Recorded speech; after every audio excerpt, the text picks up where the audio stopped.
Hi everyone, this is Dave from Geekanoids and welcome to the Q&A session for Tuesday 22nd of February 2011. Now in this video I'll be answering questions that were posed on my video on the 8th of February and also questions I've received via my iPhone application. So before this actual Q&A gets underway, I should mention that this video is actually being sponsored by Adam from the YouTube channel Mr. Tiebox 123. I really suggest that you check out Adam's channel for some superb videos. There's also a great case giveaway running at the moment, plus coming soon to the Mr. Tiebox 123 channel there's an Xbox 360 giveaway, so well worth checking that one out. Now if you want to keep up to date with Adam's videos and his tweets, you can follow him on Twitter by following @tfizo. So on with the Q&A. Now before I just answer these questions that have come in from the last video, I just want to let you know that the next Q&A, so the Q&A that you're going to see in 2 weeks time, is actually going to move over to the Daily Tech TV channel, my other YouTube channel. Now the main reason for that is I want to try and get the Geekanoids channel back to just being reviews, so purely reviews.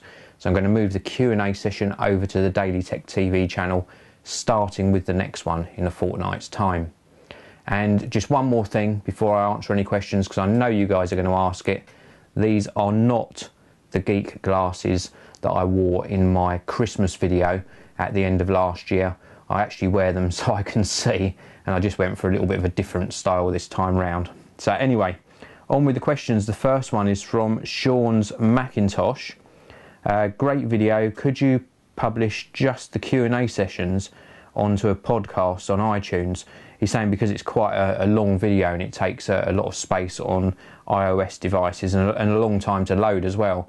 It's a very valid question, that, so thank you very much for posing it. Now I will look at doing an audio only version of the Q&A sessions. I'm looking into it now. I am extremely busy, as you know, doing videos, but within the next sort of maybe 2 to 4 weeks, so it might happen with the next Q&A, but if not the one after that, I will try and get an audio only version of the Q&A sessions up on iTunes. So fantastic question and suggestion, definitely will happen in the future. Next one is from iTech MacBooks. I see a TV behind you. Did you get rid of your PC? Well, when I did one of my previous videos, I was actually shooting from a different angle, and you could see this TV that's actually off to my right. Now, yes, I did get rid of the custom build PC. The funds for that is going to be used for another build coming up later in the year. This TV is for another project I'm working on. There'll be some fantastic new videos coming to the channel, including a review of this TV, but then some more videos after that on a new series I'm working from. So just keep tuned in for that in the future. Next videos is from SVGG Host. Everyone I know who owns a Mac tend to run Windows 7 alongside OS X. Why is that? Well, I'm not sure if this question was posted just to sort of provoke some comments in the video, but nobody tended to respond, so I'll respond to it now. Now, I run 2 different Macs. I've got my Mac Pro and also my iMac. The Mac Pro is purely just Mac software, nothing else. And the iMac has got Virtual PC running on it with Windows 7.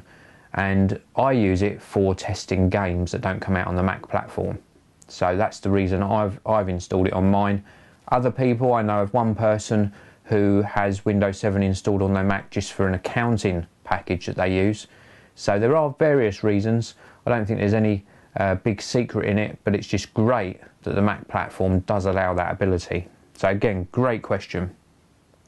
Next one is from Crazy ST 3VE01. I've been watching your channel just recently. I like the way you bring things across. Thank you very much. Could you give me, in your opinion, which phone is better? The Google Nexus S, HTC Desire HD, and the Motorola Milestone 2. Well, all three are great in their own right. Let's start with that last one first, the Milestone 2. In my opinion, that's got fantastic build quality. It's a little bit lacking on performance, not too far behind the others, but just in the build quality and the Moto Blur interface, absolutely superb on the Milestone 2. The Desire HD was the one that I personally had for a good few months. Fantastic phone, fantastic performance, and the only thing that let me down on it was just the battery issues I was experiencing. Now, not everyone is going to experience battery issues, but I did, so I switched back to an iPhone 4. The Google Nexus S, absolutely superb phone. I haven't had one in my hands, but from the people I've spoken to, the performance, the battery life on it, the screen, everything about it they're really liking. I think there are a few tiny little problems on it. One of them I think is probably like the updating procedure. Some carriers not pushing out updates quick enough. But certainly the Google Nexus S, probably out of the three, if I was buying another Android phone now, would probably be the one that I actually purchased. So absolutely great question. Next one is from Shayanajaz. Who would win, NGP or 3DS? Now you're referring to the next generation of the Sony PlayStation Portable consoles and the Nintendo 3DS. Now out of the two, I think the one that will ultimately win is the Nintendo 3DS due to the software catalogue, but they're in two really different categories. The Sony console, the new one that's due out later in the year, is really aimed at high-end graphics and high-end gaming, and the Nintendo consoles, as with all of them, as with the Game Boy, the DSi, even the Wii, are aimed at really family-orientated fun. So I think the 3DS will appeal to a very different audience. Which one will have more sales? I think the Nintendo 3DS will. Which one would I be more interested in buying? Probably the Sony. So great question. Thank you very much for that. Now, as I'm going through these questions, I just want to let you know that I'm getting so many questions on the Q&As. I'm really going to only be able to answer what I can fit into under 30 minutes. That'd be somewhere between 20 and 30 minutes on the Q&A. If your question doesn't get answered, then please do post it again. I don't mind you posting it again and saying, hey Dave, you forgot to answer my question or you didn't get time. I will try and fit it in a future video. So anyway, on with these questions. Next one is from Beyonce fan 2382. I know you touched on it in a previous video, but will you be reviewing the Nintendo 3DS? Yes, short answer, I'm on the list to receive a review unit, so I will be bringing you some coverage on the new console when it becomes available towards the end of March. So good question there.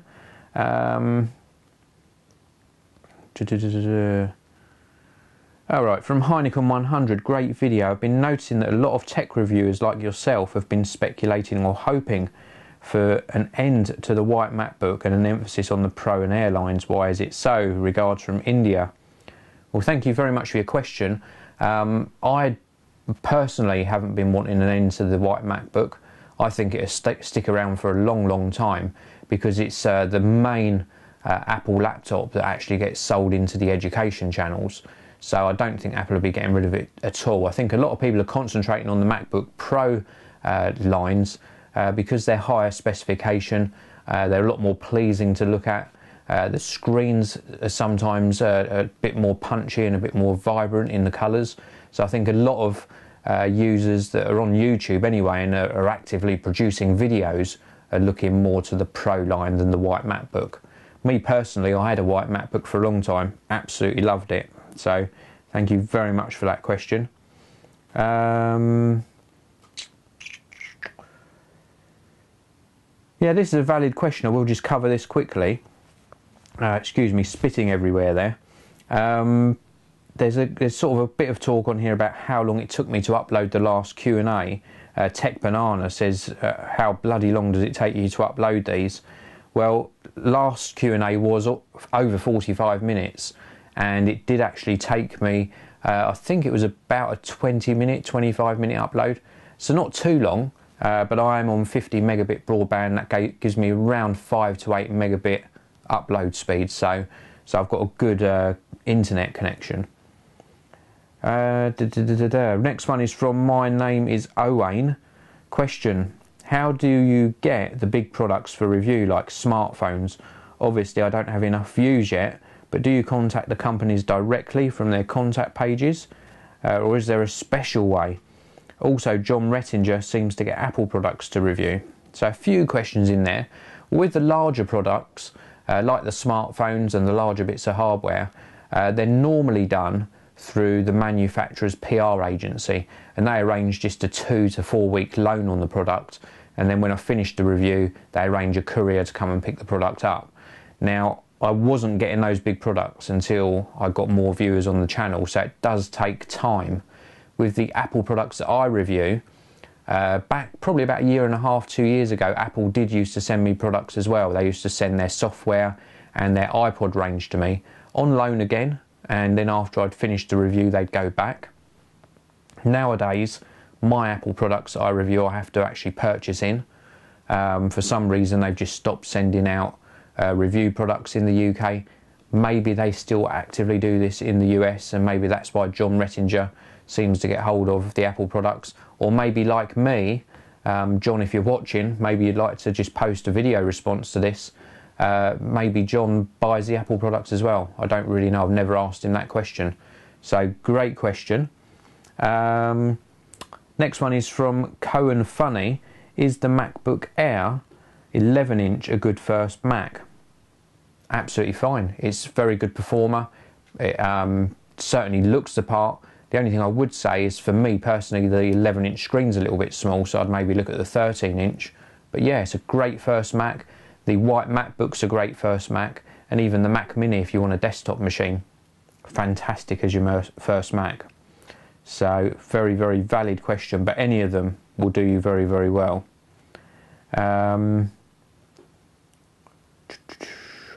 Next question is from CJ Sensation. Mac Pro or iMac for video and music production, and what would be the best programs for each? Well, it depends on your budget. If you're really looking at using it in a professional manner, then I would go Mac Pro. It's just easier if something goes wrong with a hard drive. Just recently I had a hard drive issue on my Mac Pro. I managed to pop in the clone that I'd made, and I was back up and running within sort of 20-30 minutes. If I'd had an iMac, I wouldn't have been able to do that. With regards to which one, well, they're both equally capable. If you put a Mac Pro up against a high-end iMac, they perform very similarly, so either will do. You're saying video or music production, and what would be the best programs for each? Well, for music production, something like Logic Studio I think it's called, and for video, either Final Cut or Adobe Premiere. Now, I've used both of those, and I've moved mainly over to Adobe Premiere because it seems to just be a little bit faster in the processing of my videos, but either will do you absolutely fine, so that's a really good question. Next one from Matt10, who's asked a question before. Do you live in a bungalow? Because the guy who looks just like you and lives near me. No, I don't live in a bungalow. Thank you for the question.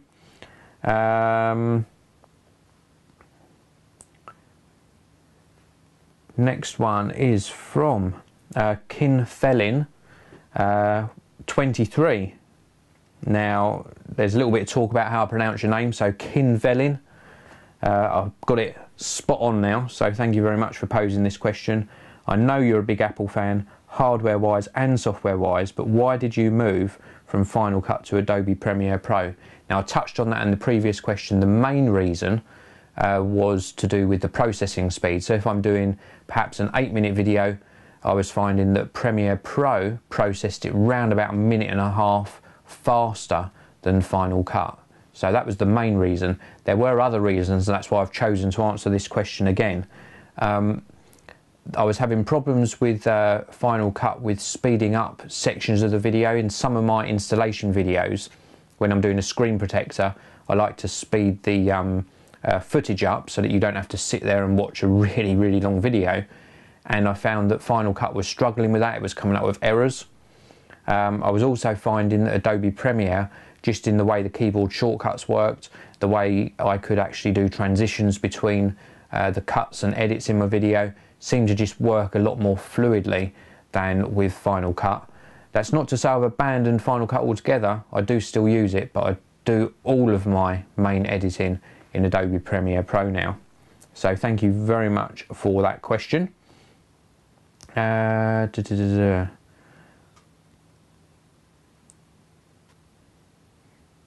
Wow, so many questions. I'm just not going to have time to answer all these. Here we go.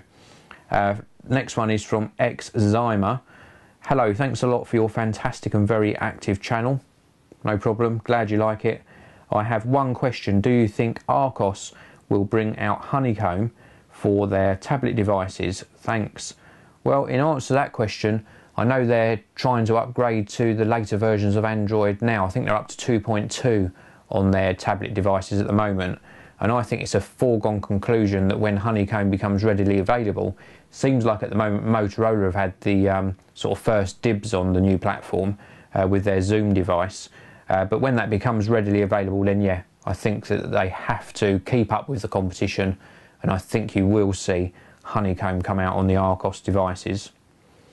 Next one.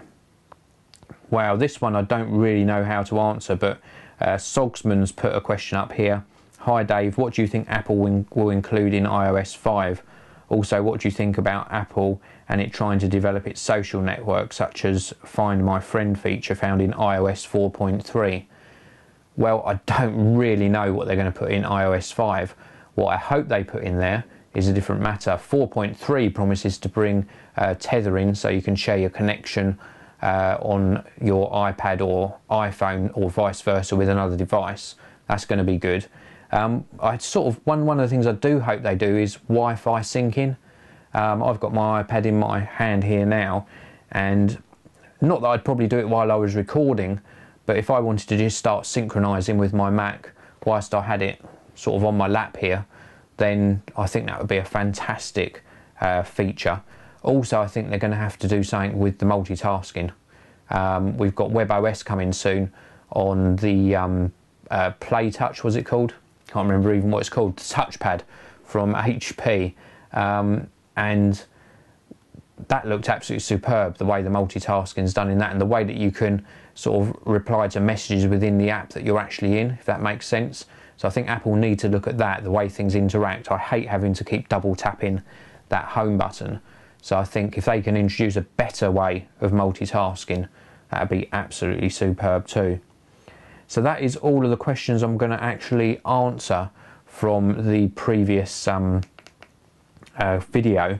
I'm now going to answer some questions that were sent in to me via my iPhone application. And again, I'll just repeat, I'm not going to be able to answer these all. So please do send them again if your question doesn't get answered. And the first one is from Peter Lee. Hi Dave, what is your favourite phone out of the BlackBerry Torch and Motorola Milestone 2?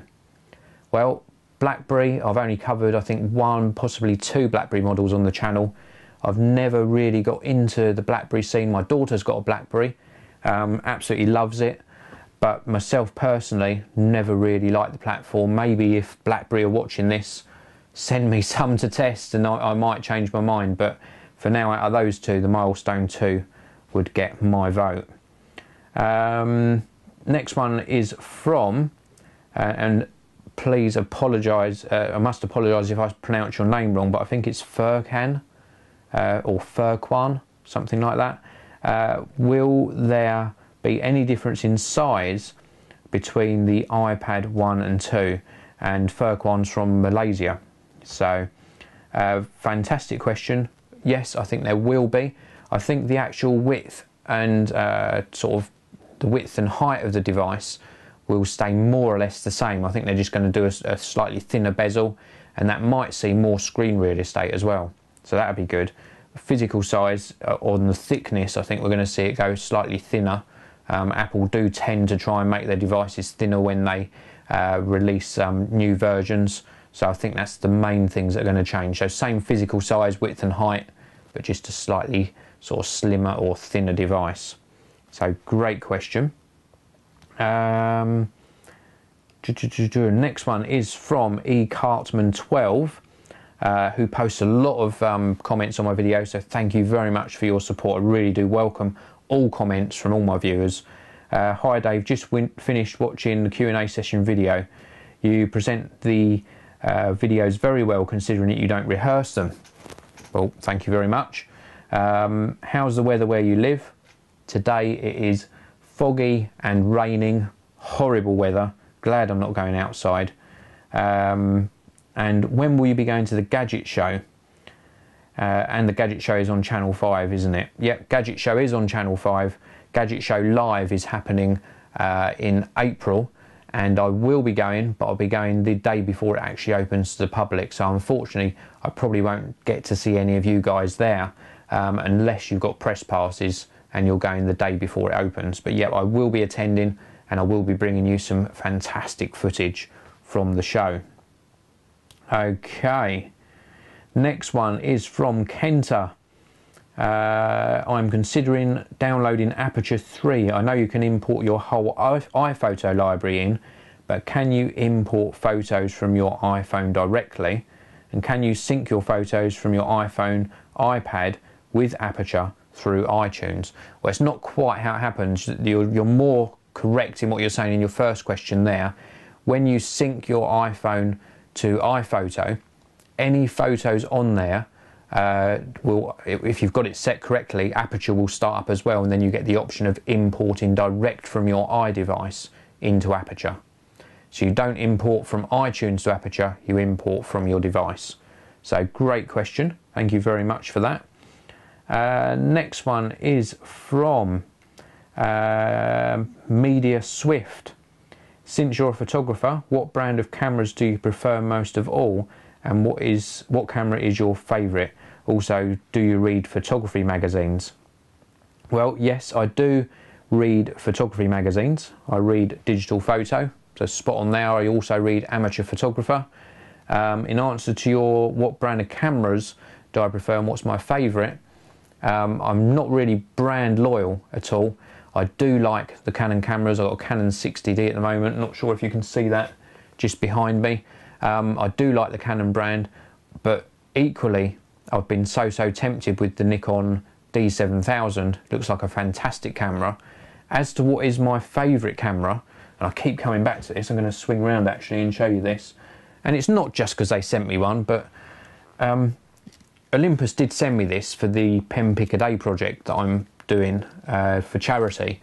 This is the Olympus Pen EPL2, and I don't know what it is about it, but I used an EPL1 as well for a long time, and I even went up to their launch event for the original pen, and it just feels so right in the hand. It's very compact, easy to pick up, and I find when I'm walking around with this, I just have more fun with it, and I will take this with me a lot more places as well, because it's smaller, a lot easier to carry around, not as bulky. And I just like snapping with it. With this small lens on it, it's great for street type photography. You can just sort of hold it down, sort of compose your shot and take the photo without anyone really noticing that you've taken the photo. And I just love it. I just have a lot more fun with this than I do with a full-size digital SLR. So for favourite camera has to be the pen at the moment, really. And that's been my decision for probably the last year and a half, 2 years. So fantastic question. Thank you very much for posing that. And the next question is from Alex. I was wondering if you think that Black Ops is worth getting on my PC or not. Thanks, Alex. He's got an HP Pavilion Slimline with an upgraded graphics card. Well, as long as you've got a good graphics card in there, and good performance PC, Black Ops on the PC, very good. You can be a lot more accurate with the mouse and keyboard as well, rather than playing it on a console. For me personally, I played it on both, and I still preferred it on the PS3. So I hope that answers your question. Is it worth getting for your PC or not? Well, only you can really answer that. For me personally, yeah, if you've got a high-end PC and you think your PC can handle it, then yeah, go for it. Fantastic game. The final question is from they're long questions, but we're going to go for it for the last question. It's from Victor from Sweden. Been watching your videos since the original iPhone review back in 2008. Your channel gets better and better. Great work. Thank you very much. I'm a young, not very rich amateur filmmaker who wants to get a new camera. Is there any cheap, under $1,000 mark DSLR with lens that you would recommend if its main use will be for filming video? Well, yeah, there are plenty. I just mentioned the Nikon D7000. That's great for video, does HD video, autofocus during video as well. The Canon 60D that's sitting behind me, yeah, absolutely superb for high def video. You'll see some of my videos on the channel actually recorded with that. Absolute, just superb, pristine video, and I'm sure you can pick that up for around about the $1,000 mark. And if not, if you can't quite go to that sort of price, the new 600D, the Canon 600D, which is due out probably within the next couple of weeks, does high def video as well, much like it's going to be almost identical quality, if not identical, to the 60D. You've got the articulating screen on it as well. It's just not quite as fast for continuous shooting. So yeah, the Canon 600D, 60D, or the Nikon D7000 will do you absolutely fine. And then the last question from Victor. I'm planning on buying a 27-inch i7 iMac this year. What are your thoughts on a future update? Will it be a good move to wait until the summer and a possible update? Also, what improvements do you think Apple will make? Well, I do think there's two ways of answering this question. If you don't need it now, then wait. You don't need a new computer, so wait until the updates and buy soon after the updates. Do I think they will be doing an update? Yes, I think it's going to happen around about the June-July time. What do I think they're going to change? I think we're going to see possibly light peak technology. If not, then we're going to see USB 3. We're going to see slightly faster processor times, processor speeds as well. So you're just going to get a little bit better performance for your money if you do wait. My normal rule when I get this sort of question is, if you need a new computer now, just buy the best that you can afford at the time you need it. If a new computer comes out in 1 month, 3 months, 6 months, it doesn't make what you've purchased a bad computer. It's just going to happen anyway. Even if you wait until June or July and buy the latest iMac, it's still going to be updated in 6 to 12 months time again. So you're never going to stay ahead of the game. You just got to buy the best for your needs at the time that you need it. So I hope that answers your questions. That was a very, very good question, Victor. Thank you very much for continuing to watch the channel and for sending in that question.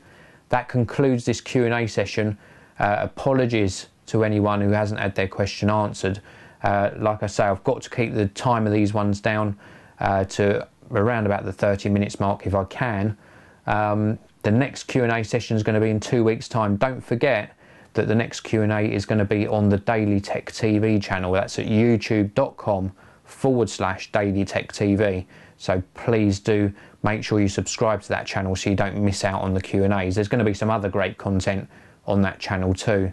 So thank you very much for watching this Q&A session. Please subscribe to the Geekanoids channel, the Daily Tech TV channel, and follow me on Twitter by following @Geekanoids. And I'll see you all in the next video.